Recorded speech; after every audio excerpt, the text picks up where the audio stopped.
ఈరోజు సూర్యనగర్ కాలనీలో సివరేజ్ వర్క్లు 15 లక్షలతో ఈరోజు శంకుస్థాపన చేసుకోవడం జరిగింది. ఎమ్మెల్యే గారు దీనికి ముఖ్య అతిథిగా వచ్చి కాలనీ పెద్దల సమక్షంలో, అదేవిధంగా టీఆర్ఎస్ పార్టీ నాయకుల పెద్దల సమక్షంలో చేసుకోవడం జరిగింది. ఇదే కాకుండా మన డివిజన్కు దాదాపుగా సీఎం గారితో మాట్లాడి ఈ మధ్యలో ఒక 5-6 కోట్ల వరకు ఎమ్మెల్యే గారు ద్వారా తెప్పించేందుకు ప్రత్యేకమైన ఎమ్మెల్యే గారికి ధన్యవాదాలు తెలియజేస్తున్నాం. ఇదే కాకుండా మన మల్లాపూర్ డివిజన్ గతంలో చూస్తే ఏ విధంగా ఉండే, ఈరోజు ఏ విధంగా ఉండే, దాదాపుగా ఈ 9 సంవత్సరాల్లో నేను కార్పొరేటర్ అయిన తర్వాత 200 పైన కోట్లతో ఈరోజు అభివృద్ధి చేయడం జరిగింది. గత 10 సంవత్సరాలకి ఇప్పటికీ చాలా వరకు కూడా మన మల్లాపూర్ అభివృద్ధి చేసిందంటే అది మన ఇదివరకు కూడా టీఆర్ఎస్ ప్రభుత్వం.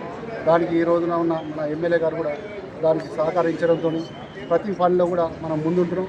ఈరోజు మనకు టీఆర్ఎస్ పార్టీ ప్రభుత్వం లేదనే భావన లేకుండా మన సీఎం గారితో కూడా మన కాంగ్రెస్ మంత్రులైన వాళ్ళతో కూడా కోఆర్డినేషన్ చేసుకుంటూ చక్కగా మన అన్ని పనులు కూడా చక్కబెడుతున్నందుకు మా ఎమ్మెల్యే గారికి ప్రత్యేకమైన ధన్యవాదాలు తెలియజేసుకుంటూ